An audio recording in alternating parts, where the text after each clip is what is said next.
Eh, ahí está, ahí puse a grabar. Digamos, las tasas nominales son régimen compuesto, con lo cual uno tiene que usar la fórmula de pasar de tasa efectiva, de pasar de tasa de descuento a tasa de interés bajo el régimen compuesto. Recordad que el input de una tasa nominal es una tasa efectiva a un régimen compuesto. Entonces, hay que utilizar la fórmula de régimen compuesto. ¿Está bien? Sí, sí, perfecto, profe. Sí, sí. ¿Alguna otra duda, Fer? ¿Respondí tu pregunta? Sí, sí. Pasa que por ahí algunos ejercicios los hice, me salieron y otros no los pude sacar, Bueno, pero ¿querés que hagamos uno?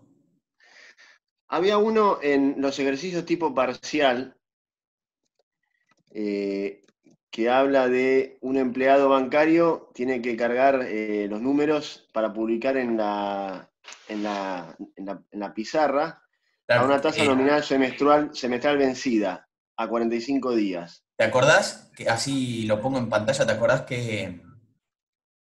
Es el parcial del 23 del 9 del 2013.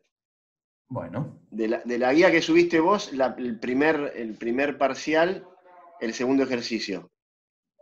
bueno, ahí lo abro. Entonces, acá tengo abierto esto. ¿Me dijiste qué fecha? 23 del 9 de 23 de 2013. 9. Ejercicio 2. 2. Ok. Bueno, dame un segundo que los comparto.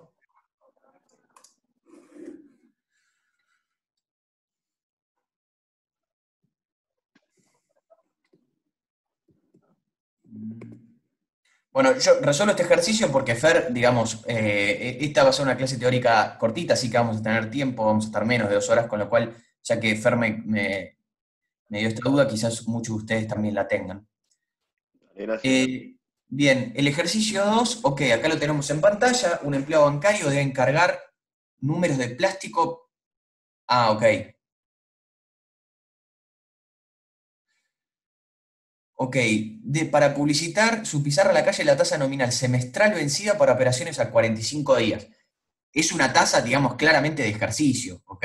Digamos, en un banco no van a informar una tasa nominal semestral. Sí, quizás informan la tasa nominal anual, pero una semestral, digamos, es claramente un ejercicio dentro de un esquema de un ejercicio de parcial o dentro de una guía de ejercicios de cálculo financiero, pero que quede claro que esto en la realidad no va a pasar. Digamos, en la realidad uno trata de hacer las cosas más fáciles.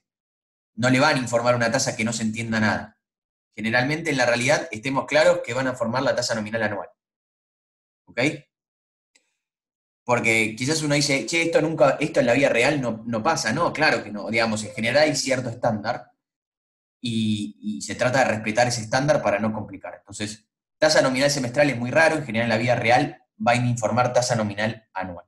Después sí, digamos, la capitalización de 45 días, sí, eso claramente es normal, porque si la operación dura 45 días, bueno, ahí tiene una capitalización de 45 días, pero la tasa nominal semestral es muy raro. Generalmente se estandariza tasa nominal. Bueno, a ver, quiere informar entonces la tasa nominal semestral para operaciones a 45 días. Me perdí. Un empleado bancario debe encargar número de plástico para publicitar en sus pizarras a la calle la tasa nominal semestral para operaciones a 45 días, dado que el banco del banco pagará para estas operaciones lo equivalente a su política de descuento, que actualmente es del 5,5% efectivo semestral adelantado. ¿Qué número debería encargar si solo tiene presupuesto para comprar 4 números de plástico? Ajá. Bueno, a ver, pongámonos de acuerdo. Ustedes, si quieren, tienen un papel. Yo lo voy a ir. Ahí lo ven el ejercicio, ¿no? ¿El PDF? ¿Lo ven Sí, todo? ¿Lo sí. están viendo? Sí, se ve. Bien. Bueno, entonces, lo que nos está informando en definitiva es una D180, ¿no? De 0,055, si no me equivoco. Sí, ¿Estamos bien? sí, sí. Sí. Bueno, Lo ahí, que, sí, sí. no, digo, lo que hay que averiguar es la tasa nominal semestral. Claro, la J 180-45. Sobre 45. Bien. Con lo cual, lo primero automáticamente que a mí se me ocurre hacer es de pasar de una D180 a una I180, porque en definitiva el input de una J es una tasa de interés, no una tasa de descuento. Entonces, de una D180 puedo pasar a una I180. ¿Cómo? Y Haciendo después de ahí, D sobre 1 menos D. Claro. Una y vez que después de tengo ahí esa... haces la equivalente. Perfecto. Después hago por equivalencia de tasas, paso de una I180 a una I45. Alguien me está hablando por el chat. Acá, Daniel, perfecto. Claro, Daniel ahí me puso TEA. Recordad que TEA, Daniel, es tasa efectiva anual. Es una I360. Entonces, yo tenía una D180, pasé a una I180, después por equivalencia paso a una I45, ¿no? Sí, Bueno, y ahí directamente ya tengo el input de una J 180-45 es una I45. Y la multiplico por 180 dividido 45, listo. por X sobre Y, sí, ahí aplico la fórmula. Sí, tenía la duda de cómo pasar esta fórmula de Y es igual a D menos 1 menos D. No me había quedado claro ese Bueno, pasaje lo simple. demostramos, yo hice todo el desarrollo en la clase, ¿eh? Para que quede bien claro dónde sale. O sea, no fue una fórmula que yo inventé y le dije, chicos, esto es así. No. Pero, profe, tiene que La pasarlo fórmula en la ¿cómo? pregunta. Después pregunta qué número debería cargar si solo se tiene presupuesto para comprar 4 números de plástico. Yo me perdí en esa parte. Si no se Bueno, sabía. ¿cuánto da el No resultado? tiene nada que ver. Ay, no lo hice. Bueno, ahí está, da 5,697%. Entonces tiene que encargar el 5, el 6 y el 7. 5, 6, 9 y 7. Nada, es una pregunta. Nada, directamente lo que le están preguntando es cuánto da, y básicamente con eso le dicen, bueno, redondeen a 3 decimales, pero nada más. Ok. Ok, ok. No, no, no se la compliquen, ¿ok? Eh, ¿Qué les iba a decir?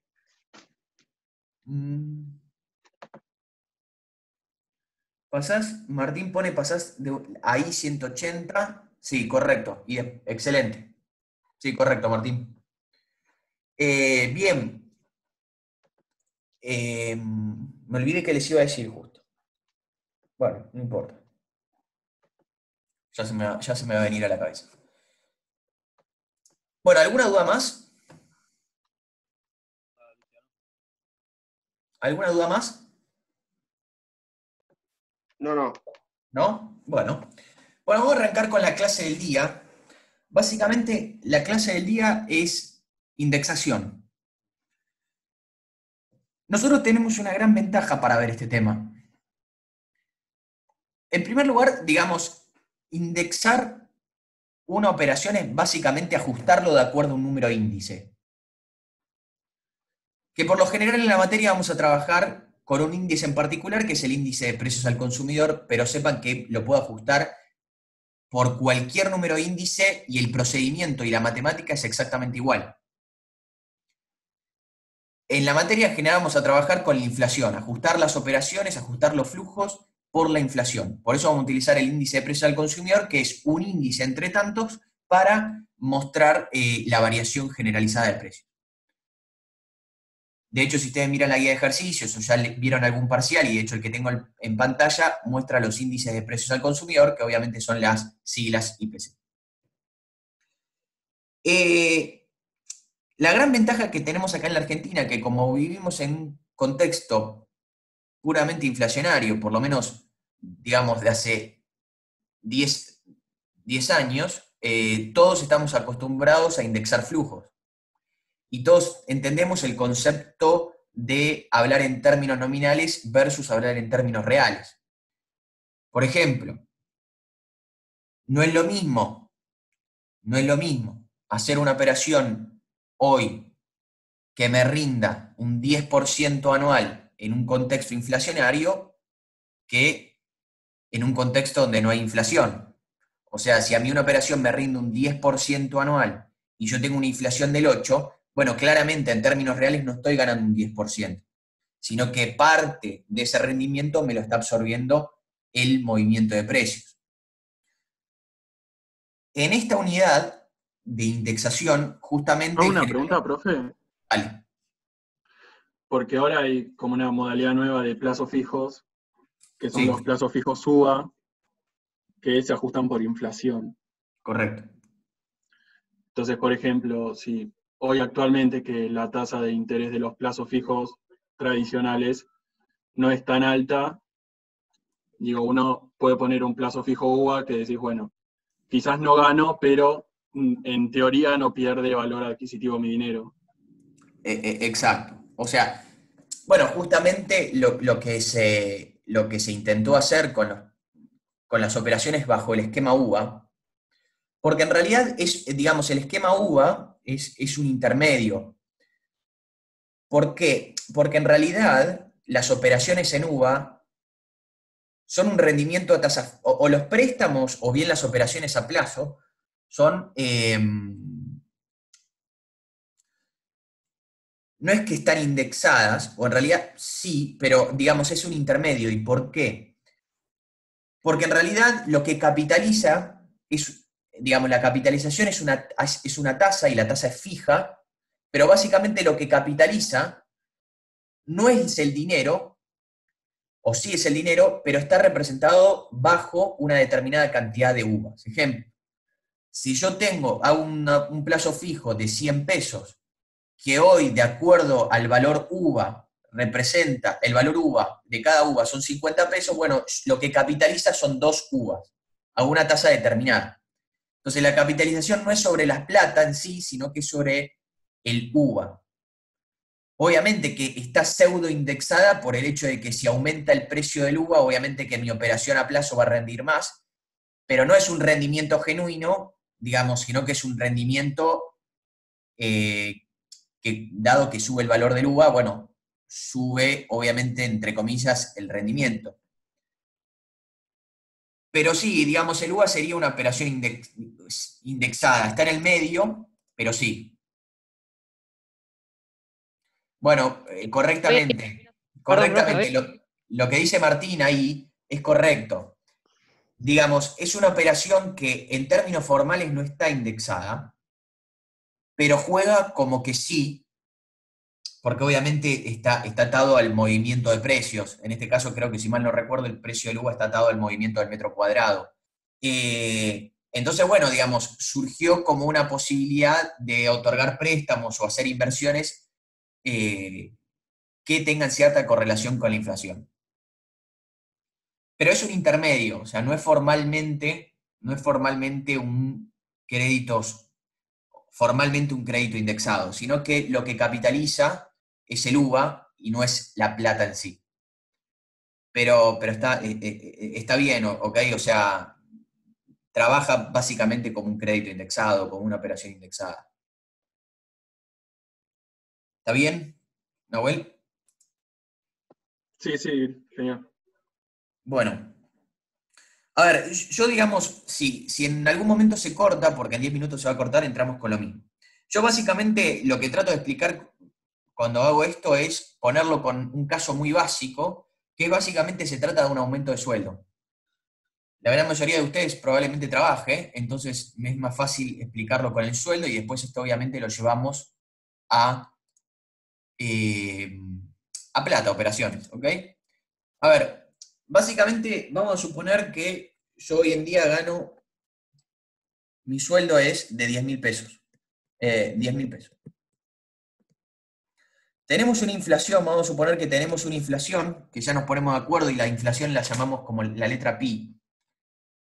Y obviamente la inflación, al igual que cualquier otro número, al igual que como veníamos viendo, es una tasa. Es una tasa. Entonces, como al ser una tasa, obviamente que va a tener un plazo asociado, en este caso la vamos a llamar, como es la inflación anual, le vamos a poner pi 360 para mantener la nomenclatura que veníamos trabajando. Vamos a suponer que la inflación anual es del 40%. Vamos a suponer que yo hoy tengo un determinado trabajo, un determinado cargo, gano 10.000 pesos por mes y a fin de año me plantean un aumento me plantean una promoción y me dicen que, mira, tu sueldo va a aumentar un 10%, obviamente por esa jerarquía adicional que uno obtiene dentro de la empresa. La pregunta que yo les hago, y obviamente que es muy sencillo, y es muy sencillo, créanme, es muy sencillo para nosotros porque, digamos, vivimos en un contexto inflacionario continuo, pero para una persona que vive en un país donde nunca vivió la inflación, le cuesta entender esto. Si yo, por aumentar mi jerarquía en la empresa, pido un 10% de aumento, ¿cuál sería el nuevo sueldo que yo tengo que obtener el año que viene para tener ese 10% de aumento? ¿Cuánto pedirían de sueldo?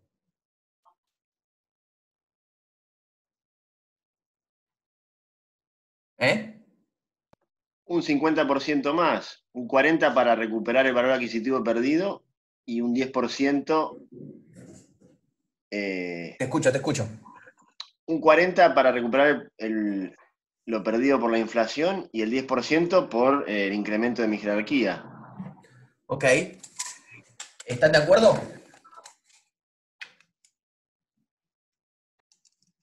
¿Están de acuerdo? Bueno, a ver, particularmente no estoy de acuerdo y ahora lo vamos a conversar por qué. Digamos, la inflación trabaja como régimen compuesto y vamos a pensarlo por qué. Si vamos a suponer que hoy en día una lata de tomate vale 100 pesos y les digo que aumentó un 5% en enero, el nuevo precio de la lata, claramente de la lata de tomate, creo que dije el ejemplo, el nuevo precio de la lata de tomate es 105. Ahora, si yo le digo que en febrero la inflación fue del 6%, ¿cuál sería el nuevo precio de la lata de tomate? Entonces, recordemos, en enero aumentó un 5 y en febrero aumentaron un 6% los precios. ¿Cuál es finalmente el precio de la lata de tomate a fin de febrero? Y va a ser el 6% de 105. O sea, ustedes lo que harían básicamente es 100 por 1 más 0,05, que es la inflación de enero, y el resultado lo multiplican por 1 más 0,06. Sí, Y esto exactamente. da, déjenme hacerlo, 100 por 1,05 por 1,06, esto da 111,3. A ver, una persona que probablemente no haya pasado por un curso de cálculo financiero o no esté estrictamente vinculado o no estudie o no trabaje en el sector financiero o en economía en general, obviamente que lo primero que te dice es, bueno, a ver, la lata de tomate aumentó un 5% en enero, un 6% en febrero, 5 más 6, eso da 11, entonces la lata de tomate aumentó un 11%. ¿Qué es lo que se está comiendo esa persona? Porque claramente en este resultado veo que no aumentó un 11% en 2 meses, sino que aumentó un 11,3%. Aumentó más que un 11%. ¿Qué es lo que se está equivocando esa persona eventualmente? La capitalización. Claro, esa persona está trabajando, está haciendo la cuenta como si fuese un régimen simple. Pero la realidad es que claramente la inflación trabaja como régimen compuesto. Porque si en el mes de enero aumentó un 5%, el nuevo precio era 105. Y si la inflación en febrero es un 6%, tengo que calcular el 6% de 105, no de 100. ¿Se entiende? Entonces, trabaja como régimen compuesto. No sé si habrán escuchado, pero muchas veces, y a gente, digamos, que trabaja, o no sé si trabaja, pero digamos que está en la tele o que sale en la tele, que dice, bueno, la inflación de enero fue del 5, la inflación de febrero fue del 6, entonces la inflación de estos 2 meses es 11. Lo suma, y eso es un error garrafal, porque la inflación trabaja régimen compuesto. Yo, para hallar la inflación de enero y febrero, tendría que en realidad hacer lo que yo hice acá. Multiplicar los factores y restarle 1. ¿Se entiende? ¿Se entiende esto? Esto es importante, digamos, es la base de lo que vamos a hacer ahora. Sí, ¿Alguno sí, se perfecto. perdió? Más allá de Nahuel, ¿alguno está vivo escuchándome? Sí, perfecto. ¿Sí? Sí, Ok, te escuchamos, te escuchamos. perfecto. Mirá que no molestan hablar, ¿eh? ¿Ok? Obviamente que me imagino que me están escuchando y que no se van a dormir porque, digamos, acá nadie tiene la obligación de estar en esta clase como en la UBA, digamos, cada uno participa, digamos, claramente no se toma lista y no se toma en el parcial, con lo cual imagino que están escuchando. Con este razonamiento, Sí. entonces los acuerdos salariales que se obtienen siempre están por debajo de la realidad. ¿Por qué? Cuando hablan de inflación acumulada del INDEC, ¿es esta suma que están haciendo o es el 5 más el 6? No, a ver, cuando se habla en términos anuales de la inflación anual, el INDEC claramente no se equivoca, lo trabaja como lo acabo de trabajar yo, no suma, multiplica, Claro. ¿ok? El INDEC lo hace correctamente. Lo que pasa es que ahora lo vamos a ver, el INDEC en general no, saquen esa palabra, el INDEC trabaja con números índices. Ahora vamos a ver cómo se trabaja con los números índices, pero la inflación de cada uno de los meses o de cada uno de los años surge de un número índice, que justamente en la gran mayoría de los casos, dependiendo del rubro donde yo quiera calcular la inflación o el aumento de precios, es con el índice de precios al consumidor, con el IPC. Próximamente vamos a eso. Pero bueno, digamos, ahora retomo la pregunta que le hice anteriormente y que les dije que no estaba de acuerdo. La pregunta fue, bueno, entonces, si yo quiero un aumento por el aumento, digamos, mi ascenso en la empresa, dado que tengo más responsabilidades, dado que tengo un mejor cargo, yo quiero aumentar mi sueldo, o quiero que me aumenten el sueldo en un 10%. Ustedes me contestaron que entonces tengo que reclamar un aumento de sueldo del 50%. Ustedes hicieron, bueno, 40 inflación más 10 de mi aumento por la jerarquía nueva que tengo, me dijeron 50. Sumaron esos dos porcentajes. ¿Se percataron ahora con la explicación que di recién que sumar está mal? Claro, Sí, sí. ahora lo que tendrías que hacer es, primero, calcular, bueno, hacer lo que hiciste ahí abajo, sería 10.000 por 1 más 0,4 por 1 más 0,10. Excelente, excelente. Y lo voy a hacer pasos por pasos porque, digamos, esto se ve muy claro y lo explico con sueldos, pero ahora lo vamos a llevar al caso de las finanzas o de las inversiones particular. Pero si yo gano 10.000 pesos y esto... Tendrías que pedir 18.000 en vez de 15.000, que era lo que habíamos dicho antes. A ver, ahora lo calculamos. Si yo, digamos... Bien.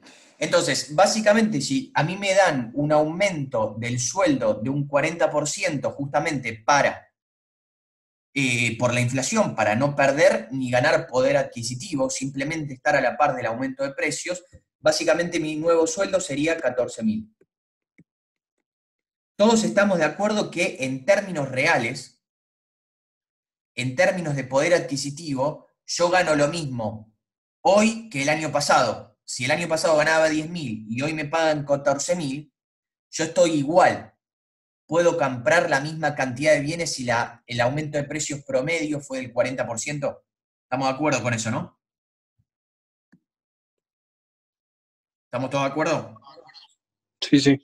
Bien. Sí. Ahora, si yo por el aumento de la jerarquía dentro de la empresa quiero un aumento de mi salario del 10%, en términos reales significa ya descontando la inflación, yo tendría que sacar el 10% de los 14.000. ¿Se entiende? Entonces sería el 10% de los 14.000, no el 10% de los 10.000, porque ahora el nuevo sueldo que voy a tener, el ajuste por inflación, yo para estar igual tengo que ganar 14.000. Ganando 14.000 estoy igual que el año pasado. Ahora, si yo quiero un aumento del 10%, tengo que calcular el 10%, obviamente, de 14.000. Bueno, y esto habían dicho cuánto daba. 15.400 puede ser. 15.400. Y recién, bueno, y acá claramente todos se pueden dar cuenta que hacer esa cuenta, esas dos cuentas, es lo mismo que hacer 10.000 más 0,4 por 10.000, perdón, por 1 más 0,1. Y obviamente esto, digamos, da 15.400, que en definitiva es el sueldo final que debo tener para ganar un 10% más en términos reales. ¿Qué significa en términos reales? Básicamente un 10% arriba de la inflación. ¿Ok? Bien, si yo quiero llevar este concepto tan sencillo a operaciones de inversión, a operaciones de capitalización, básicamente sería análogo a decir, mira, yo invierto 10.000 pesos hoy y quiero operarlo en un fondo que me rinda un 10% por arriba de la inflación.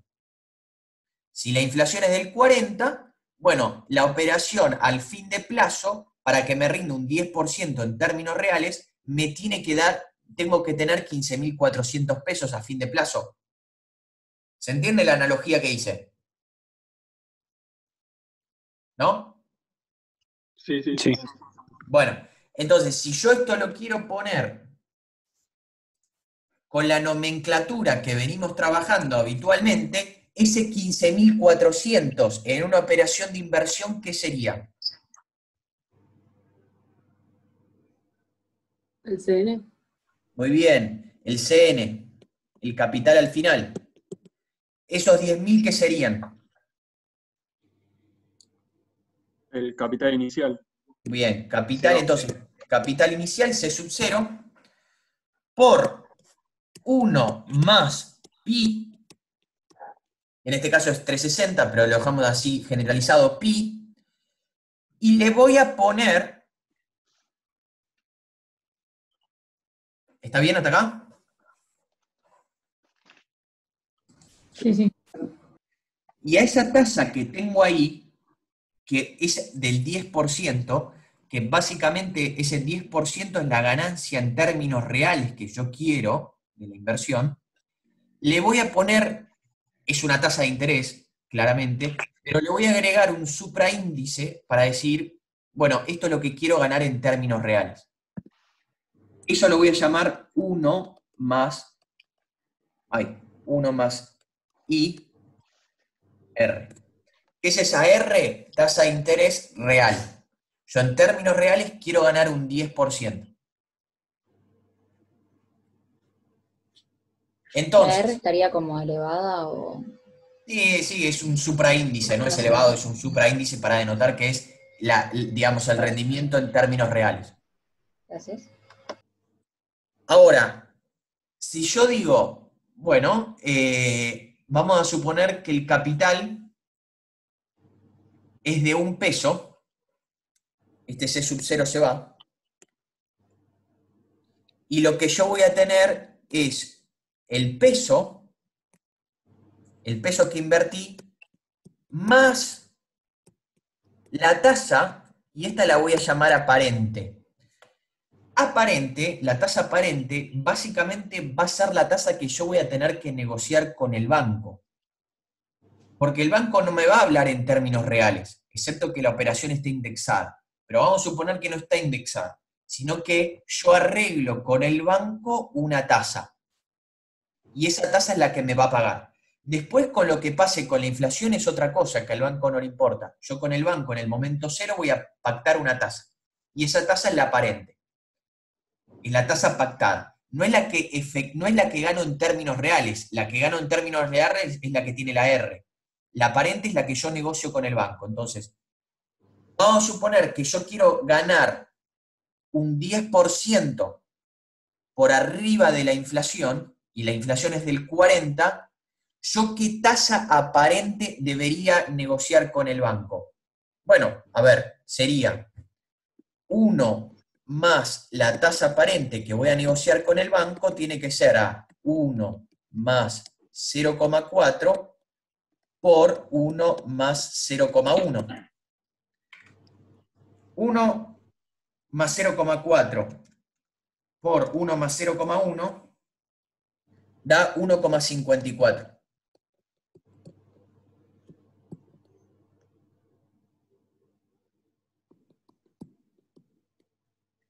Entonces la tasa aparente que yo tengo que negociar con el banco es 1,54 menos 1. Entonces es 0,54. ¿Qué significa este 0,54? Bueno, vos querés tener un rendimiento en términos reales del 10%, es decir, un 10% por arriba de la inflación, entonces, y tu planificación de la inflación es del 40% anual, bueno, entonces tenés que ir al banco y negociar una tasa del 54% justamente para ganar un 10% en términos reales. ¿Se nota? ¿Se ve esto? Entonces la tasa real sería la aparente menos la inflación. Perdón, no se escucha bien. Que la tasa real sería la tasa aparente menos la inflación, digamos. No. La tasa aparente sale de acá, digamos. Esta fórmula, ¿se entendió? O sea, básicamente esta fórmula es la misma del ejemplo que hice el sueldo. O sea, el aumento de sueldo que me tienen que dar a mí, vamos a suponer que yo gano un peso, para ponerlo muy sencillo. Acá pongo un peso y acá pongo un peso. Entonces, si yo quiero ganar un 10% en términos reales, acá esto es 0,1, y tengo en cuenta que la inflación es del 40%, bueno, lo que voy a tener que negociar de aumento de sueldo es 54%, que es justamente este 54% que tengo acá. La tasa, o sea, acá no tengo ninguna resta, fíjate que es multiplicación. Acá es un por. Si restás, estás justamente cayendo en el error que dijimos al principio, estás haciendo como que esto trabaja en régimen simple, y no trabaja en régimen simple, trabaja en régimen compuesto. Claro, ahí va, gracias. Entonces, a ver, lo que te está diciendo es, mirá, si vos querés un aumento de sueldo del 10% en términos reales, no negocies un aumento de sueldo del 50%, porque te vas a quedar corto. Vos tenés que negociar un aumento de sueldo del 54%, porque vos querés ganar un 10% por arriba de la inflación. Entonces, si vos ganabas 10.000, con la inflación vas a ganar 14.000. Ahí ganando 14.000 estás igual que antes, igual que el año pasado. Si vos querés un aumento del 10%, entonces te tienen que pagar un 10% por arriba de los 14.000. Eso da 15.400, que en definitiva es negociar un aumento del 54%. Lo análogo es para una operación que hago en un banco o para una operación financiera. Si vos querés que un bono te rinda el 10% o que un plazo fijo te rinda el 10% en términos reales, es decir, que hago una operación hoy y a fin de año quiero comprar un 10% más de bienes en términos reales, bueno, vos andá y negociá con el banco un 54% de tasa. ¿Está bien?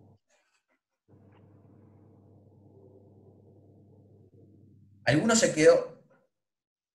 Es como, sí, Martín, pero no me gusta la palabra sumar, porque no estoy sumando. ¿Ok?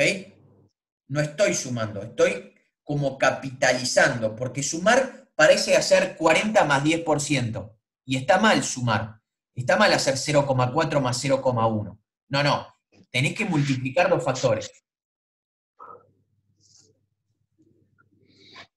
Si a alguno se le complica esto, o sea, no le está terminando de comprender del todo, me pregunta, porque es muy sencillo y es una pena que se vayan con dudas de este tema de la clase. Porque, digamos, para tener dudas hay tiempo con otros temas que van a ser más complejos, pero dudas con este tema, por favor, no se queden. Seguro. Yo no entendí, perdón, no entendí por qué reemplazaste C sub n por 1 más la tasa de interés aparente. Ok.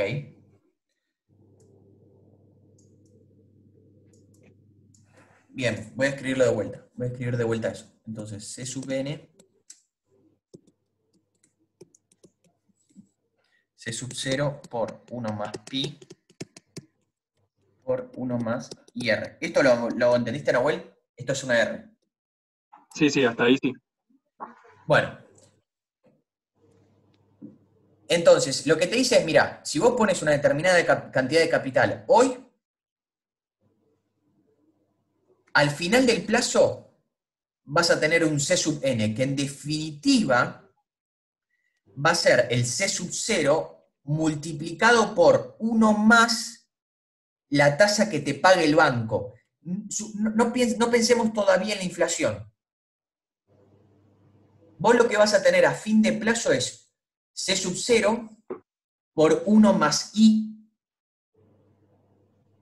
y esa I es la tasa que te paga el banco, ¿o no? Sí. O sea, vos vas a tener tu capital inicial por 1 más la tasa que negocies con el banco. Esa tasa que negociamos con el banco se llama parente. Ok. Vamos a suponer que el capital es de 1 peso, para hacerlo muy fácil. Entonces, básicamente me va a quedar que el capital final va a ser 1 por 1 más IA. Eso es lo que voy a tener al final del plazo, ¿o no? Sí. 1 por, si el capital es de 1 peso, va a ser 1 por 1 más la tasa que negocie con el banco, digamos, como lo veníamos trabajando siempre. Como ese 1 es lo mismo, directamente ni lo pongo. C sub 0 tampoco lo voy a poner porque es 1. Entonces, digamos, 1 por cualquier cosa, digamos, si es de 1 peso, es lo mismo. Sí.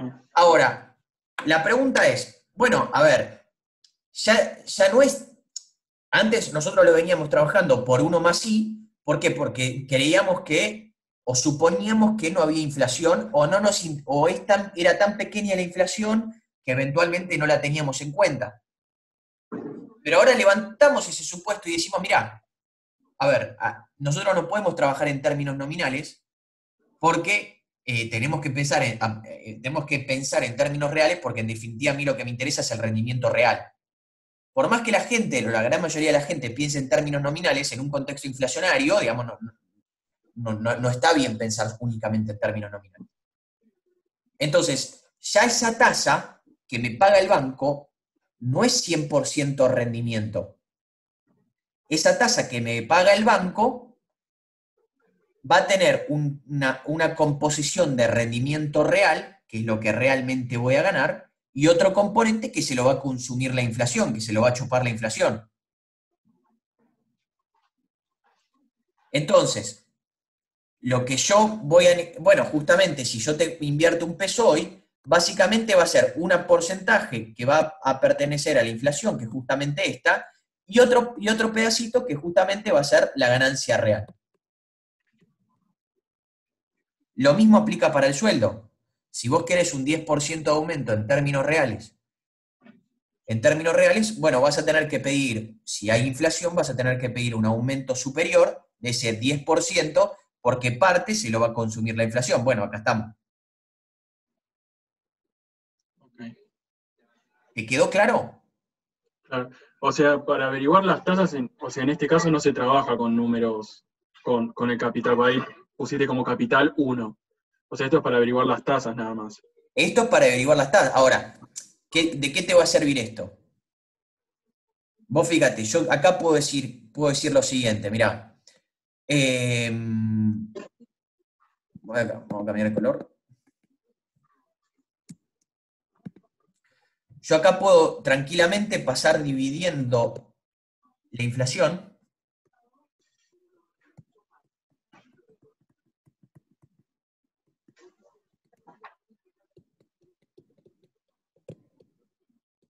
y me quedaría esto, ¿no? Y analicemos un poquito esto. ¿Qué hace una persona que no comprende el concepto de indexación? Suponete que yo soy un empleado común y corriente y desconozco las operaciones por indexación. Yo lo único que leo en un diario que la inflación del año fue del 50%. Y la inflación fue del, vamos a suponer, del 48%. ¿Qué hace una persona común y corriente? Bueno, a ver, dice, básicamente, si a mí me dieron un aumento del 50%, si la inflación, si a mí me dan un aumento del 50% y la inflación fue del 48%, yo estoy arriba un 2%. ¿Pero eso es correcto de acuerdo a lo que vimos? No. Lo que es mi aumento real se va a dar, básicamente, mi aumento en términos reales se va a dar justamente por este cociente. No por una resta, sino por un cociente. El aumento de sueldo real se va a dar por hacer 1,5, que es el aumento que me dio el empleador, dividido 1 más 0,48, que fue la inflación. Y eso en términos reales me da un aumento del 1,3%. No del 1, no del 2, como si yo hubiese restado. Ese número que, Sí. ese cociente que marcaste ahí te puede dar negativo, ¿no es cierto? Ese cociente en realidad nunca va a dar negativo. ¿Qué es lo que sí puede dar negativo? El aumento real de sueldo o la tasa de interés real puede dar negativo. ¿Por qué? O sea, el cociente nunca puede dar negativo. Este cociente que tengo acá nunca puede dar negativo, porque la tasa va a ser positiva. Claro, es verdad. Bueno, a ver, y la inflación en general va a ser positiva, o por lo menos no va a ser negativa más que 1. Ahora, Claro, pero después cuando pases el 1 restando... Exacto.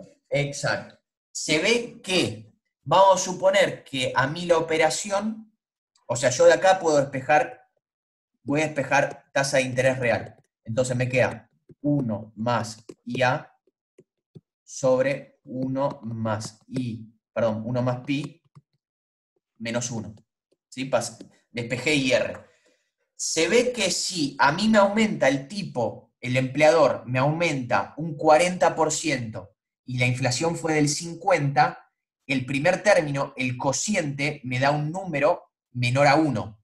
Cuando yo le resto 1, fíjense que ahí me da justamente un aumento negativo, o sea, digamos, me bajó el sueldo en términos reales, porque me da negativo. ¿Se ve esto? Sí. Lo mismo sucede con las operaciones.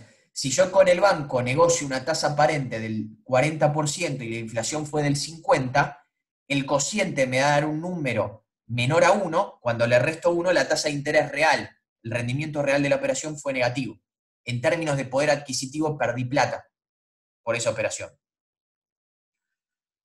En el caso, por ejemplo, que las dos, que yo voy al banco, a mí me pagan un 50%, me pagan una tasa aparente.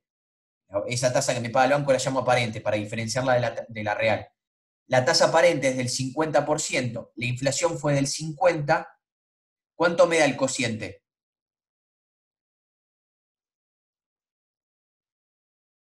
¿Lo perdí? 1. 1 menos 1 te da 0. 0, claro. Bueno, no ganaste ni perdiste. Claro, tiene sentido, ¿no? O sea, si a vos me pagaste, digamos, me pagaste un 50% de tasa y la inflación del 50%, bueno, el rendimiento real fue de 0%. Claro. ¿Ok? Entonces, ahí, digamos, esta fórmula, digamos, que es la más importante para comprender, porque a partir de esta, por ejemplo, se desprende esta, digamos, dependiendo de lo que yo quiera hallar, voy a despejar una a otra. En general, en la vida real, ¿qué es lo que sucede? Bueno, yo quiero averiguar el rendimiento real de la operación. O sea, yo negocio con el banco una tasa, la inflación me lo pone el contexto macro. Bueno, yo quiero averiguar cuál fue el rendimiento real de mi operación. Por eso, en general, se utiliza la más utilizada esa fórmula, pero todo se desprende de lo mismo.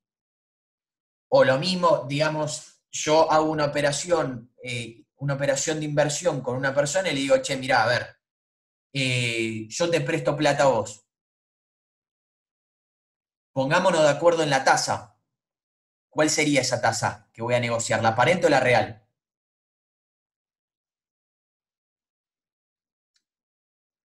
O sea, a ver, en general lo que aparece en los papeles, es la tasa aparente. Porque esa es la tasa que yo negocio con el tipo. Entonces, pero obviamente que la tasa aparente, como vemos acá, se desprende de la real que yo quiero ganar. Che, yo quiero ganar en términos reales un 5%. Si la inflación es del 30%, bueno, listo.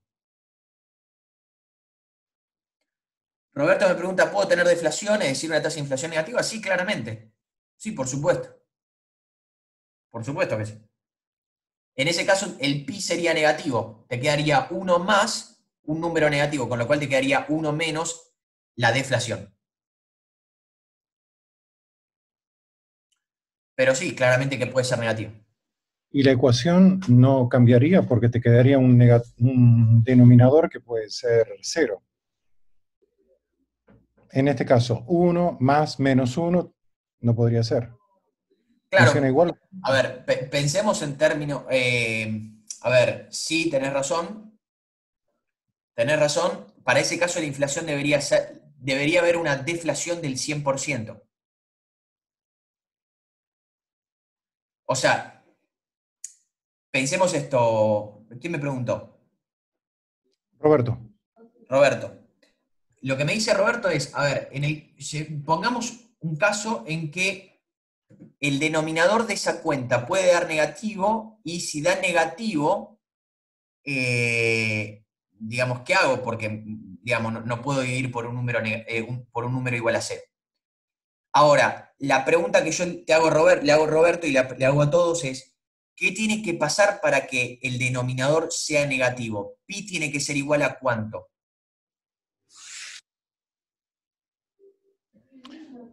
Menor que menos 1. No.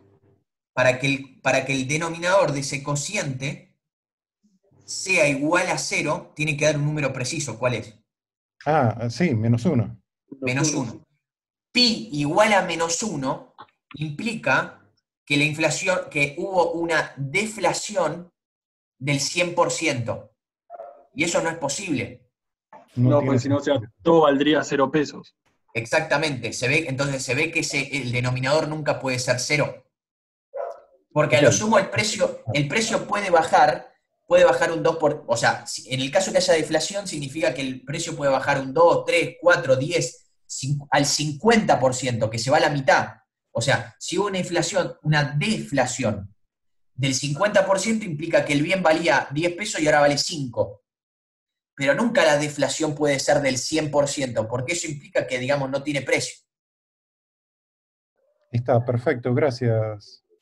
¿Se ve, Roberto? Sí, está perfecto. Tiene sentido totalmente económico. Matemáticamente es incoherente, pero desde el punto de vista financiero es lógico. Está bien, perfecto. Ok. Bien. ¿Esto se entendió bien? Porque, digamos, es lo fundamental. O sea, indexar un flujo, indexar un capital, tengo que tener en cuenta que es régimen compuesto. La indexación no es que se suman tasas, como alguien que no conoce de cálculo financiero lo hubiese hecho, sino que hay que multiplicar, porque trabaja el régimen compuesto. Y vemos el sentido común. El sentido común nos dice que es un régimen compuesto. El ejemplo de la lata de tomate es fundamental. Si en enero la lata de tomate estaba a 100 pesos y la inflación fue del 5, fantástico, entonces es 105 el nuevo precio. Pero si ahora la inflación de febrero fue del 6, es el 6% de 105 y así sucesivamente. No es que capitaliza siempre los 100 iniciales, sino que a medida que van pasando los periodos, bueno, digamos, va siendo como un régimen compuesto. Voy a tener en cuenta el precio del mes inmediatamente anterior, no del precio inicial. ¿Ok?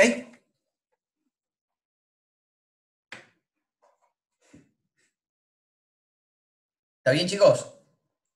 Sí, perfecto. Bueno, a ver, obviamente que estas dos fórmulas serán las que después ustedes van a tener que hallar, ¿ok? Perdón, porque van a tener que hallar, no, que van a tener que utilizar.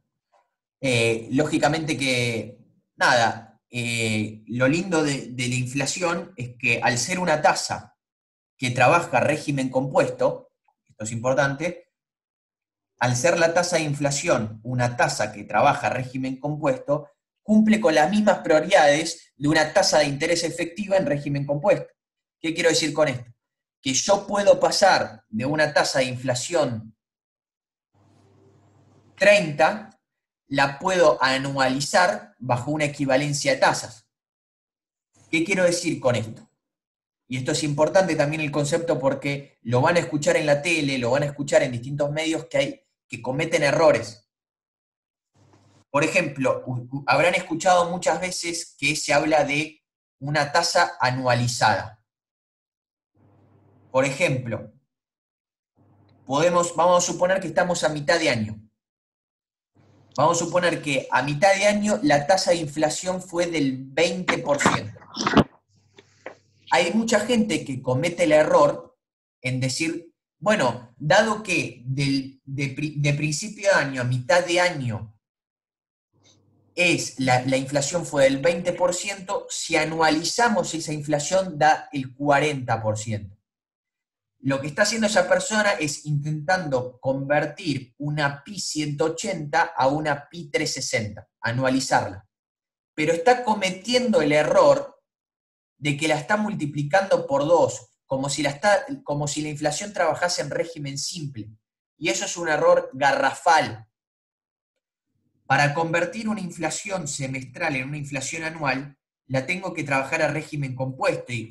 Con esto digo que si yo quiero hallar la Pi 360, es decir, anualizar una tasa de inflación semestral, tengo que hacer una equivalencia de tasas. Como ustedes ya vieron, ¿no? ¿Sí? Y ahora, perdón, paso una pregunta, profe, ¿Cómo no? porque la inflación no es igual todos los meses. ¿Eso No, correcto. no influye en esto? Es un buen punto eso que vos estás diciendo. Cuando se anualiza, claramente lo que se dice es, suponiendo que el ritmo de precios va a aumentar conforme como aumentó el primer semestre. Es como una proyección. Claro, estás haciendo un supuesto muy importante cuando vos anualizás algo. Vos lo que estás diciendo es, che, mirá, si la inflación fue del 20, vamos a suponer, vos estás a mitad de año, al 30 de junio, y mirás y decís, che, la inflación del primer semestre fue del 20%.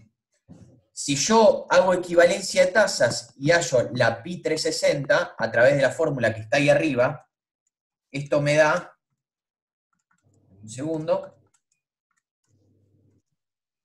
da 44%. Estoy haciendo un supuesto. ¿Qué supuesto estoy haciendo? Que la inflación va a mantener la misma progresión que venía manteniendo en el primer semestre. Después, obviamente, puede ser que el Banco Central adopte una determinada política monetaria o el gobierno adopte una determinada política fiscal que haga caer la inflación o subir la inflación y que suba más que el primer semestre o que baje con respecto al primer semestre y obviamente no te dé el 44. Vos lo que estás haciendo es haciendo el supuesto de que todo se va a comportar conforme al primer semestre. Eso es anualizar, o sea, estás haciendo un supuesto. Pero mi punto era decir, bueno, una persona que no pasó por un curso de cálculo dice, bueno, entonces la inflación anual da un 40%, la multiplico por 2. No, eso está mal. Vos tenés que trabajarlo como régimen compuesto y fíjate cómo da mayor a un 40%, da un 44%. Mismo razonamiento que era régimen compuesto. Los precios, es decir, digamos, el precio de febrero está sujeto al precio de enero, el precio de marzo está sujeto al precio de febrero, el precio de abril está sujeto al precio de marzo. Entonces, digamos, cada aumento de precio se va fijando por el precio inmediatamente anterior. Entonces, es lógico que dé mayor a un 40%, porque ese 40% lo que supone siempre es con respecto al precio inicial. Entonces, digamos, tiene sentido que dé 44 y no de un número menor a 40. ¿Se entiende esto, esta lógica? Sí, perfecto. ¿Sí? ¿Alguno tiene una duda? ¿Alguna otra duda? Bueno. Sí, yo tengo una duda, por favor, Luciano. En el caso que vos tengas toda la serie de inflación de todos los meses y querés sacar ¿el promedio tendría que ser el promedio geométrico? Totalmente, 100% de acuerdo. Esto también es muy común escucharlo. Es decir, la inflación anual fue del 40%, para simplificar los números, la inflación anual fue del 12%, o vamos a suponer del 24%. ¿Qué hace inmediatamente la gente? Lo divide por 12. Si vos le preguntás la inflación promedio mensual, ¿qué es lo que hace la gente? Lo divide por 12.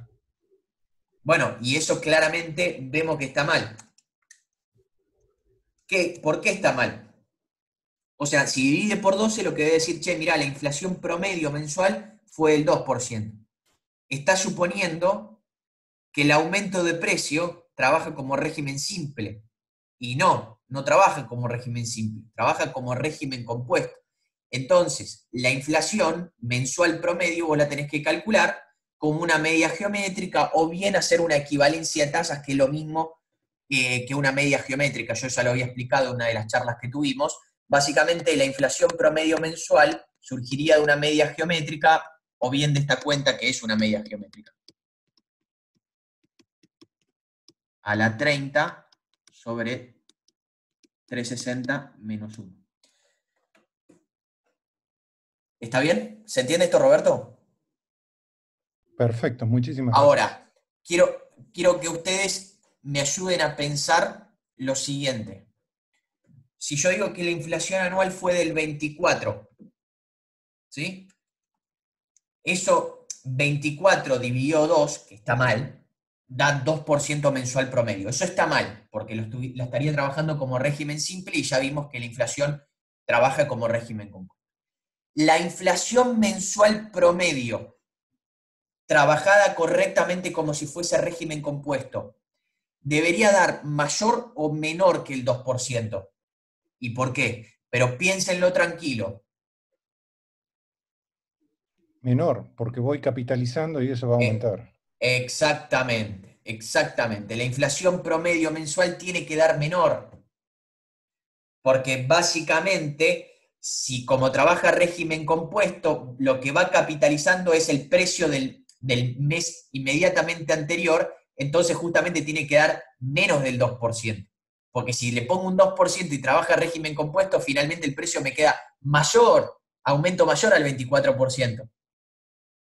Estos son preguntas que si uno las elabora, las logra elaborar en su cerebro y responderla correctamente, o sea, puede darse cuenta que interpretó bien los distintos regímenes o cómo trabaja el régimen, porque son, digamos, preguntas que parecen sencillas, pero que en el fondo tienen el concepto bien arraigado, que va justamente, esto es el tema del régimen.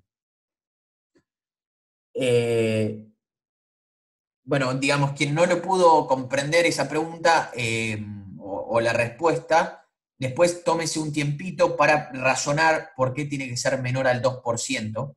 Probablemente lo pueda razonar y, bueno, cuanto más tengan fijado el tema de tasas, el tema de capitalización, obviamente que les va a resultar más fácil. Como les había anticipado en la primera clase, esta materia lo que tiene es que todos los temas se van acumulando y siempre intenté hacer foco, y justamente con estas preguntas trato de hacer lo mismo, es entender el concepto que hay detrás. Si a veces uno invierte tiempo en hacer las demostraciones, en ver un poquito la matemática que hay justamente para entender de dónde sale cada cosa y entender por qué toma este valor menor a tal o mayor a tal, y entender por qué, no solamente, digamos, decir, listo, da menor al 2% porque da, y no entender por qué. Digamos, uno esto obviamente que lo puede poner en el Excel, pero si no lo logra elaborar en la cabeza y entenderlo, digamos, pues eventualmente, digamos, va a llevar a error cuando veamos los siguientes temas o cuando esto en la vida real los ponga a prueba. Bueno, en cualquier momento, en 2 minutos se va a cortar, volvemos a entrar. Bien, ahora, el tema es lo siguiente. Ustedes saben, digamos, la inflación, obviamente que el INDEC está a cargo de publicarla todos los meses. Ustedes sabrán que el INDEC calcula la inflación, entre otras variables, o entre otras variables económicas, mes a mes. Obviamente que una de ellas es la inflación. Además del IPC, digamos que es el índice de precios al consumidor, hay otros números índices, no sé, lo habrán escuchado, y hay miles de índices, índice de precio de la construcción, el coeficiente de estabilización de referencia, miles, ¿ok? Hay muchos índices. Nosotros acá vamos a trabajar con el índice de precio al consumidor, que es el IPC. Ahora vamos a descargar, obviamente, la serie. Pero, ¿alguno tiene idea qué es un número índice?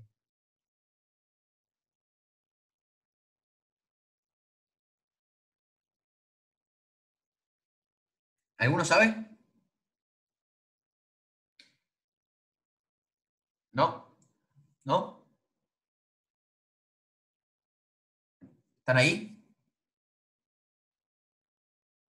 ¿Están? Murieron. Ok. Bueno, Es la variación promedio de los precios de la canasta que el INDEC proporciona de bienes y servicios.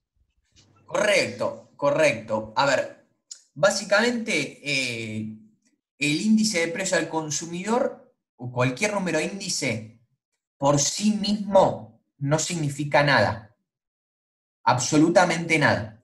Yo puedo decir, por ejemplo, el número índice o el índice de precio al consumidor de marzo fue de 120, no estoy diciendo absolutamente nada, por sí mismo. Pero como bien dijo alguien recién, básicamente... ¿O cuántos caídos tuvimos?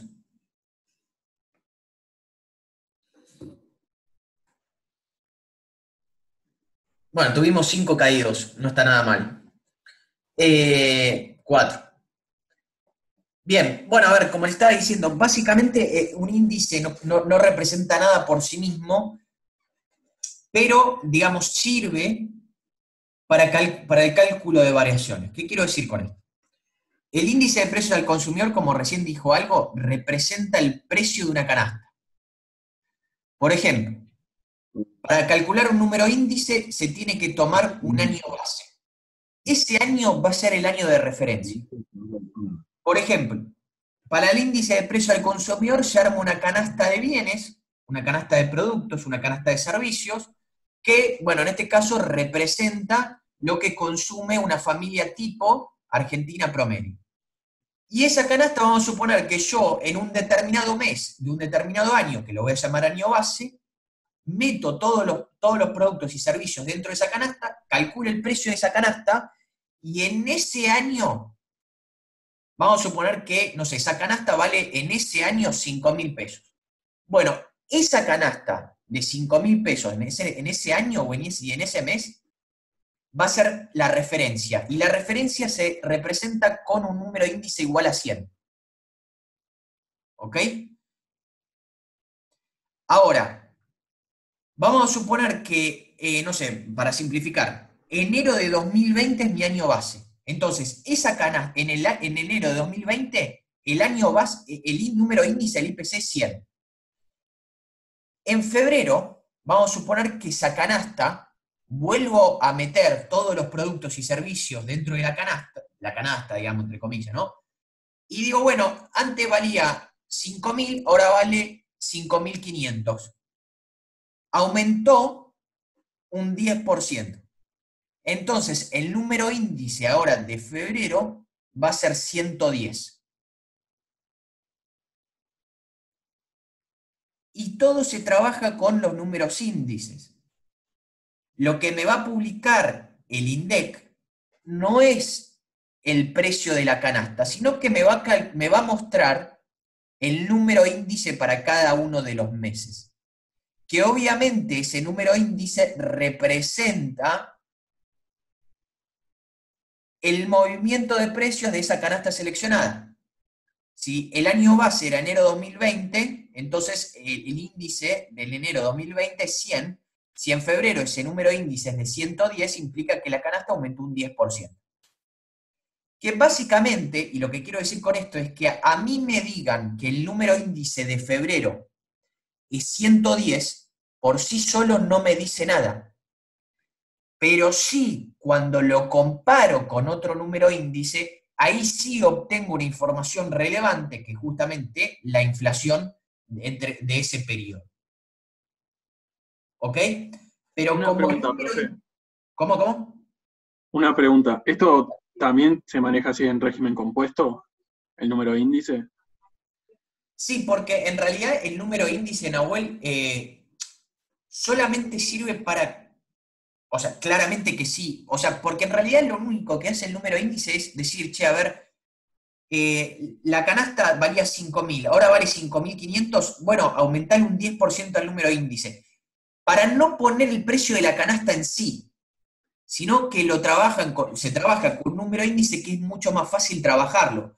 En vez de poner, mirá, la canasta ahora vale 5.484,93, directamente ese precio de la canasta está representado con un número índice. Pero por sí mismo, también es régimen compuesto, ¿correcto? También es régimen compuesto. Pero por sí mismo, digamos, lo único que me permite es calcular la variación de precios. Y la variación de precios justamente la calculo como una variación de los números índices. Y lo que yo voy a utilizar después para indexar la operación es la inflación, no es el número índice. Pero el índice es justamente el medio para calcular la inflación. Yo tengo una pregunta. Dale. Si en marzo pasa a valer 6.000, ¿el IPC va a ser 120 o se calcula sobre febrero? A ver, hablé un poquito más fuerte todavía, que no te escucho. Si en marzo vale 6.000 la canasta, ¿cuál va a ser el IPC? El IPC va a ser, digamos, lo vas a calcular sobre el de marzo. Sobre el de febrero. ¿Con esto qué quiero decir? Con esto qué quiero decir.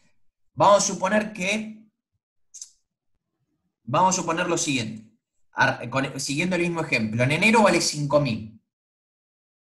En febrero vale 5.500, en marzo 6.000. Si en enero el número índice vale 100, les voy a compartir pantalla, veámoslo en la página del INDEC. Va a ser más fácil, porque si no tengo que hacer las cuentas. Bueno, acá lo ven, digamos, acá están viendo el Excel, ¿no? Fíjense que ahora el año base, ¿sí? Lo ven acá que es diciembre de 2016, acá está el nivel de general de precios, y después obviamente está desglosado en cada una de las categorías, pero nosotros vamos a trabajar con el nivel general de precios, que es el IPC. Después, si alguno tiene interés, digamos, acá puede ver en cada uno de los subproductos el aumento que tuvo, ¿sí? Por ejemplo, no sé, si a mí me interesa, bueno, ver cuánto aumentó en promedio pan y cereales, iré a esto. Si me interesa ver qué pasó con la carne, iré a la... Pero nosotros nos vamos a usar en promedio. En promedio la canasta, cuánto subió. En este caso, el INDEC está trabajando con año base en diciembre de 2016. Digamos, es lógico que vayan cambiando los años base a medida que pase el tiempo. ¿Por qué? Bueno, porque obviamente la canasta que conforma el consumo de una familia tipo argentina no es lo mismo hoy que hace 50 años. Hoy en día, fíjense lo siguiente. Fíjense lo siguiente, en la parte de comunicación, el INDEC mete lo que es servicio de telefonía e internet. Seguramente que la canasta de hace 60 años, esto no estaba, digamos, este servicio. Entonces, como obviamente los hábitos de consumo van cambiando, la canasta se tiene que renovar para representar bien el consumo de la familia argentina. Entonces, en consecuencia, se renueva el año base. En este caso, el año base que toma el INDEC hoy en día es diciembre de 2016. Fíjense que el año base, el IPC es 100. Es el que va a tomarlo como referencia.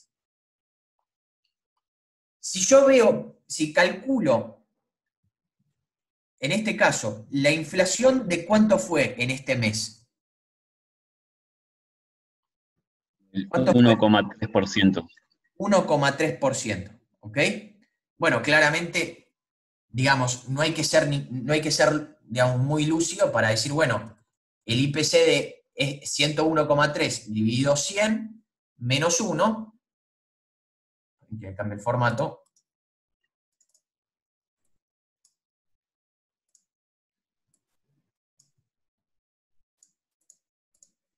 es del 1,3%. Ahora, tenemos el siguiente IPC, que es 103,8. Yo rápidamente puedo ver que la inflación que hubo en 2 meses, ¿de cuánto fue? ¿Cuánto? La inflación... 3,8. 3,8. Pero la inflación que hubo en ese mes no surge de la resta de esto, sino que surge de hacer este dividido este menos 1, ¿no? La inflación de ese mes fue de 2,46. Fíjense que si ustedes suman 1,31 más 2,46, da 3,78. Da menor a 3,8. ¿Lo ven esto? Claro, siempre tomás como base el mes anterior, en este caso. Bueno, para calcular la inflación, para calcular la inflación de, digamos, mensual, sí tomo el mes inmediatamente anterior. Fijémonos. Sí. No, perdón, porque si no estaríamos cometiendo el error como si estaríamos calculando en el régimen simple. Exactamente. Fíjense lo siguiente, si yo hago, a ver, si yo les pregunto, che, ¿cuál fue la inflación bimestral? No hay duda que es 3,8, porque de 100 se fue a 103,8, no hay duda que la inflación es del 3,8%. Ahora, la pregunta es, bueno, pero pará, si yo sé que la inflación bimestral fue de 3,8%, la pregunta es, ¿por qué si lo sumo da 3,78? Bueno, como recién dijeron, es porque si lo sumo estaría cayendo en el error de que es régimen simple. Y es en el error que caen muchísima gente que incluso sale a hablar en la tele, que suma inflaciones mensuales, suma 1,3 más 2,4 y te dice, bueno, entonces la inflación es 3,7. No. Tenés que multiplicarla y verifiquémoslo. Si yo hago 1 más 1,31 por 1 más ese numerito que me lo está tapando, menos 1, perdón, puse un más acá. ¿Se fijan que da 3,8? ¿Se fijan? ¿Lo ven? ¿Sí? Sí. Entonces, esto es muy importante, digamos, una de las cosas que se tienen que llevar después de este curso es de, por favor, no sumar tasas. No sumar tasas. Y si alguien quiere sumar tasas, hacerle aclarar que si es régimen compuesto y están trabajando con tasas efectivas, por favor, no la sumen, ¿ok? porque es muy normal que un tipo diga, che, la inflación de enero fue de 1,3, la inflación de febrero fue 2,46. Ah, listo, entonces la inflación de esos 2 meses fue 3,78. No. Multiplicá factores y da 3,81. Y lo veo, digamos, si me dan los números índices, lo veo muy simple. Ahora, estos números índices están implícitamente mostrando la variación de precios.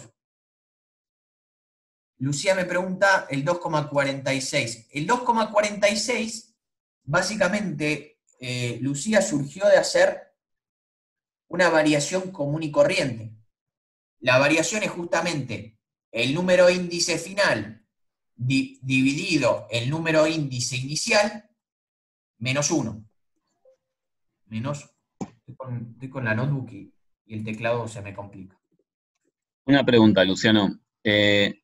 La tabla esta muestra que, por ejemplo, en junio del 2017 hay un 12% de inflación respecto al de diciembre del 2016. ¿Sería así la lectura? Ahí está.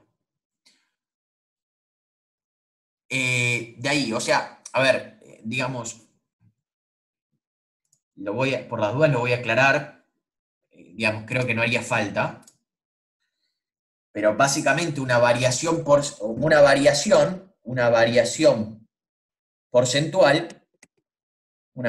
porcentual, básicamente se calcula valor final sobre valor inicial menos 1, y todo esto por 100, ¿no? Digamos, esto es secundaria básica. Si yo peso 80 kilos hoy y la semana que viene peso 83, la variación porcentual de mi peso será 83 dividido 80 menos 1%. ¿Ok? Esto estamos bien, ¿no? Bien. Sí, perfecto. Bueno, ahora, fíjese lo siguiente, ¿no? Que obviamente que acá el INDEC,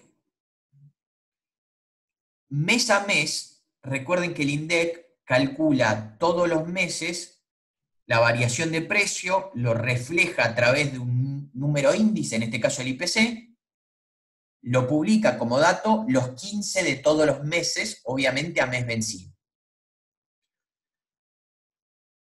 Fíjense que el IPC de marzo es de 302,2. ¿Qué significa eso? Por sí mismo nada, como les dije al principio, un número índice por sí mismo no representa nada. Ahora, el número índice justamente sirve para calcular variaciones. Yo acá me sirve para decir, bueno, la inflación de marzo la calculo haciendo este cociente 302,2 dividido 291,7 menos 1. Y ahí saco la inflación de marzo, ¿sí? Que fue del 3,6%. ¿Se ve? Y obviamente que esto lo puedo hacer para, digamos, para todos los meses, claramente, ¿no? Fíjense cómo se calcula, fíjense cómo está calculada, digamos, todas las inflaciones, ¿no? Con la misma cuenta. Valor final menos valor inicial menos 1%.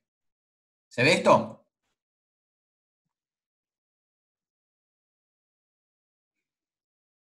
Entonces, los números índices me sirven justamente para calcular la inflación o el famoso pi.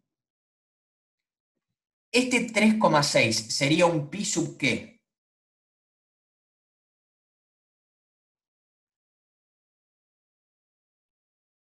Sub 30. ¿Un pi sub qué?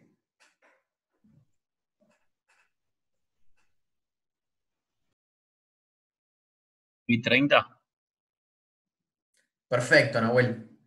Perfecto. Traten de participar el resto, o sea, digamos, para saber si me están siguiendo o no. Y de verdad, quien no la está mirando, digamos, despreocúpense que no hace falta que esté, yo ni me fijo quién está presente en la charla, digamos, ni miro quién está, se puede sumar quien quiera y de última la puede ver grabada, pero tratemos de tener una participación activa porque si no, la clase la hago de 15 minutos. Y explico, voy al grano y chao. En cambio, si tenemos una participación un poco más activa, bueno, digamos, tengo un incentivo adicional para para hacer un poquito más Chicos. cosas, sino tirar un número y chao. Sí, yo les quería decir algo. Si quieren, pueden bajar este archivo a la página de Lo internet. reduzco a 20 minutos la conferencia. Si participan, obviamente que se hace más ameno para ustedes, pero también para mí. Y tengo un incentivo adicional para explicar un poquito más, y si no voy al grano derecho y listo. Y el que entienda, entienda, y el que no entienda, mala leche. Bien. Un dato importante, y que es fundamental para no cometer errores habituales, es que los índices de precio, obviamente que son a mes vencido. Los números índices son siempre a mes vencido.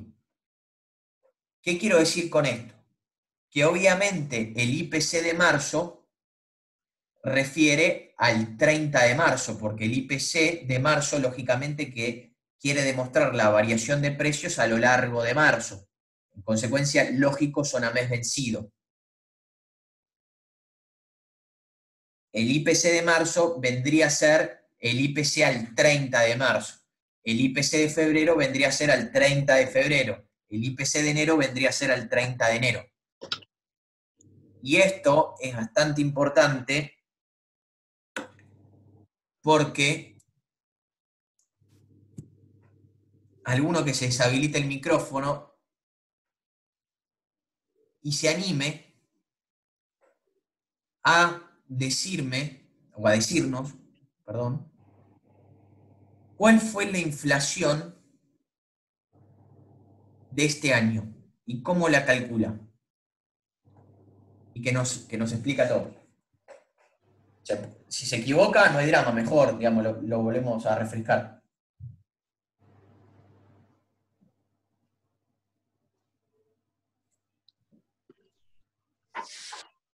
Lo que se puede hacer es agarrar la inflación mensual de enero, multiplicarla por la inflación. Nadie. Lo que se puede hacer es... ¿Me escuchás, profe? Sí, sí, ahora sí. No, que decía que lo que se puede hacer es agarrar la inflación mensual de enero, multiplicarla por la de febrero y multiplicarla por la de marzo. Eso está perfecto. O sea, vos decís, inflación de enero, 1 más la inflación de enero por 1 más la inflación de febrero por 1 más la inflación de marzo. Ahora, vamos a suponer que no querés hacer ese laburo, querés directamente calcular de un saque utilizando los números índices la inflación de este año. Puede ser el índice de marzo dividido el índice de enero menos 1. Y ahí estarías calculando la inflación de qué fecha a qué fecha, Roberto, te pregunto. Si tengo la inflación publicada de el 15 de abril, sería la inflación de marzo. No, acá la que tenés es la de marzo, la última que tenés es la de marzo. Entonces tendría que tenerla publicada, a ver, el 15 de febrero. El 15 de febrero se publicó la de enero. No, pará. Esto es importante porque, Roberto, el 15 se publica, los 15 se publica, pero ese índice que se publica el 15 representa la del mes anterior. Por ejemplo. Al 30. Al 30, claro. O sea, el IPC de abril se va a publicar el 15 de mayo, pero lo que se publica el 15 de mayo, lo que está mostrando la evolución de precios de abril, del 1 de abril al 30 de abril. Tardan obviamente 15 días en publicarla por un tema de procesamiento, pero no es que porque se publica el 15 va a representar los primeros 15 días de mayo. No, eso es correcto.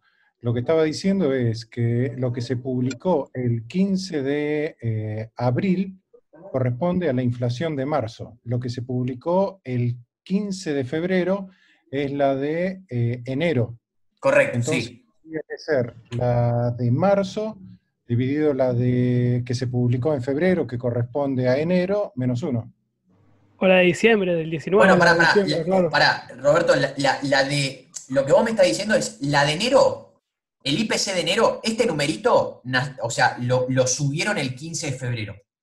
Ah, ok, Pero- entonces, No, perdón, este numerito de 286,5 lo publicaron el 15 de febrero, pero representa la inflación de enero. ok, entonces esa. Digamos, la Vos me base 100 decís- sería diciembre. Ese es el denominador. Ahí está.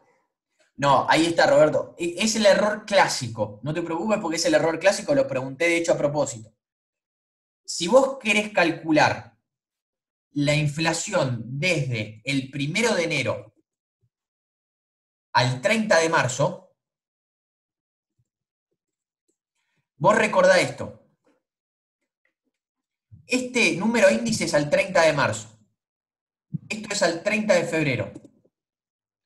Esto es al 30 de enero y esto es al 30 de diciembre. Entonces, si vos querés calcular la inflación desde el 1 de enero al 30 de marzo, es cierto que vos tenés que agarrar el IPC del marzo, 302,2, pero el IPC inicial no tenés que agarrar el de enero, tenés que agarrar el de diciembre. Porque si vos agarrás el de enero, el IPC de enero es al 30 de enero, entonces te comiste todo enero. El precio inicial, el oficial con que vos arrancás el 1 de enero, es el IPC publicado y es el IPC de diciembre, del 30 de diciembre. Porque así arrancaste el mes de enero. ¿Se entiende, Roberto? Sí, se entiende, lo estoy pensando un poco nomás. Ok. Estoy buscando la lógica, sí. Pero sí, se entiende. Vos fíjate esto. El IPC de diciembre representa, o sea, fue calculado de acuerdo a la variación desde el 30 de noviembre o desde el 1 de diciembre, como lo quieras ver, perdón, desde el 30 de noviembre o 1 de diciembre al 30 de diciembre. Sí. Si vos querés calcular la inflación desde el 1 de enero al 30 de marzo, ¿cuál es tu inicio? Bueno, tu inicio es los del 30 de diciembre. Porque si vos tomás el de enero, recordá que ese IPC fue calculado al 30 de enero. Entonces te estás comiendo toda la evolución de precios de enero. Sí, lo que pasa es que se están tomando índice y uno toma como una fecha de referencia y no como una variación total, me da la idea. Mirá. Porque si vos lo tomas como un intervalo directamente de variación. Te escucho. No, sí, lo que pensaba es eso, porque lo estás tomando por fecha límite, lo que hay a una determinada fecha. Es que es una fecha límite, porque los IPC se calculan a esa fecha, al 30 de cada mes, a fin de cada mes. Claro. Vos ponete lo siguiente, pongamos lo siguiente, mirá. Sí, Peso no de es algo diciembre. que se va incrementando diariamente, si no son fechas de lapsos de tiempo, es algo discreto. Es algo discreto, claramente. De mes a mes. O sea, el cálculo es de mes a mes. No hay una inflación, no hay un cálculo de inflación diaria, por ejemplo. No, claro, de esa forma sí, lo estás sacando así. Esto, mira, es muy sencillo de ver. Ponele. Peso de diciembre, peso al 30 del 12. Es lo que pesa. Yo me peso en la balanza, peso al 30 del 12. Peso al 30 de enero, peso al 30 de febrero, peso al 30 de marzo. Yo me fui pesando, vamos a suponer, el 30, yo me peso todos los 30, al igual que hace el INDEC. El INDEC pone la inflación al 30 de cada mes. Ese número índice representa la variación de precios en todo el mes. Entonces es hasta el 30 de cada mes. Vamos 80, 82, 83, 87. Si yo te digo, Roberto, ¿cuánto aumentaste de peso este año? Si vos tomás este numerito, te estás comiendo todo el aumento de peso que tuviste durante el mes de enero. Vos en realidad, el mes de enero, arrancaste, el 1 de enero vos pesabas 80 kilos, no pesabas 82. Sí, es correcto. ¿Se ve? Entonces, Está es muy importante comprender que los índices son a mes vencido. Entonces, si yo quiero calcular desde el 1 de enero al 30 de marzo, lo que tengo que hacer es justamente IPC del 30 de marzo dividido el IPC al 30 de diciembre menos 1. Y esta es la inflación acumulada desde el 30 de diciembre o 1 de enero, que es lo mismo, al 30 de marzo. Sí, se entiende perfecto. Más estaba achicando el intervalo, porque si yo quiero hacer la variación de la inflación, ponele en el mes de marzo, tengo que hacer la diferencia con febrero, es el mismo caso. Totalmente, sería desde la variación de 30 de marzo a 30 de febrero. Sí, si no me daría 0. Y Bueno, claro. Claro. ¿Está bien? Una consulta, con ese criterio que a veces también se publica y sale en la tele, la inflación de los últimos 12 meses agarraría la inflación del 30 de marzo sobre la inflación del 30 de febrero. Vos decís calcular los últimos 12 meses de inflación. Del 30 de marzo del 30 de marzo de 2019 al 30 de marzo de 2020.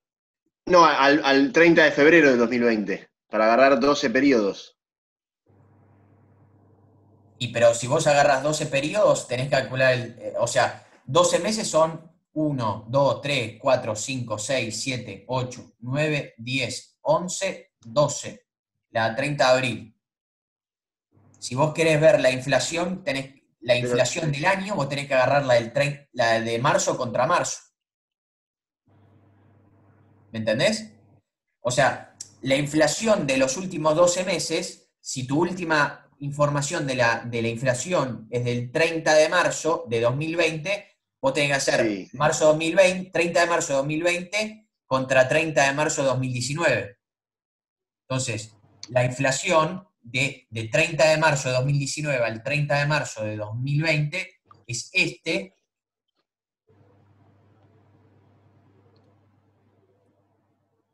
dividido este. Está bien, para agarrar justo 12 periodos, sí. ¿Lo ven?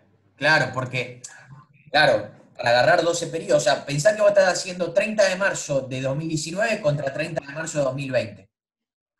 Para el 30 de marzo de 2019 es el del 30 de marzo de 2019, no es ni el anterior, ni es el 30 de marzo de 2020. ¿Ok? Bien.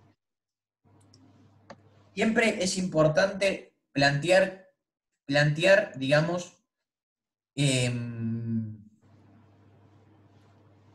qué mes a qué mes estoy haciendo.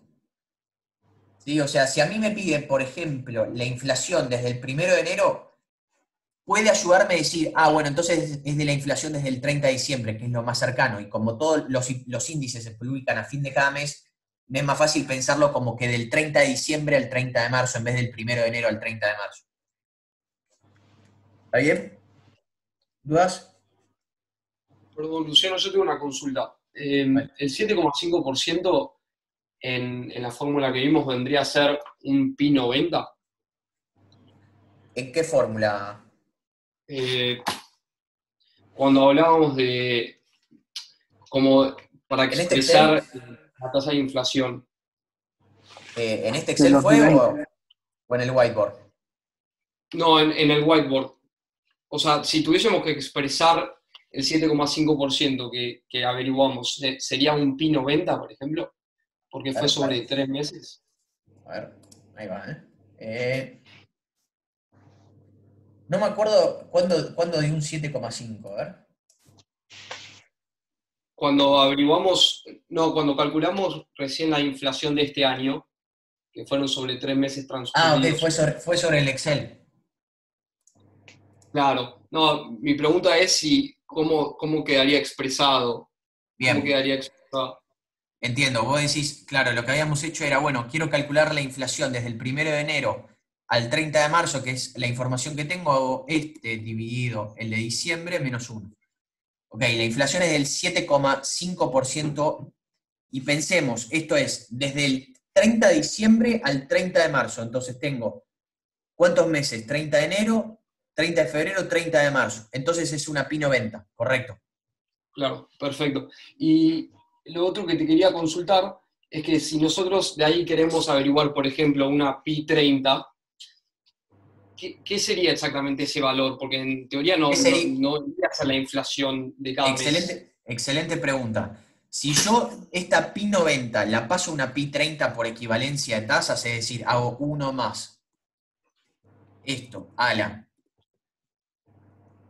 30 sobre 90, ¿se entiende que la estoy pasando a una mensual? ¿Se ve? Sí, perfecto. Esto es una pi 30. ¿Qué estoy diciendo? La inflación promedio mensual de los últimos 3 meses fue del 2,436. Claro, pero eso no te indica que en enero fue desinflación y en No. febrero fue desinflación. Esto es un Por promedio. eso la palabra clave es promedio.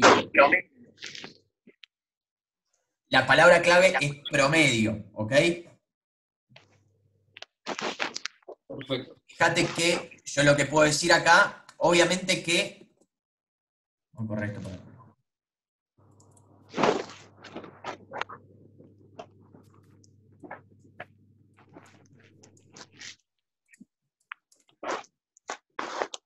Fíjense que, o sea, es promedio, significa que pudo haber pudo haber meses con más de 2,4 y meses con menos de 2,4, pero en promedio fue eso. Verifiquémoslo. La inflación de enero es esto dividido esto menos 1.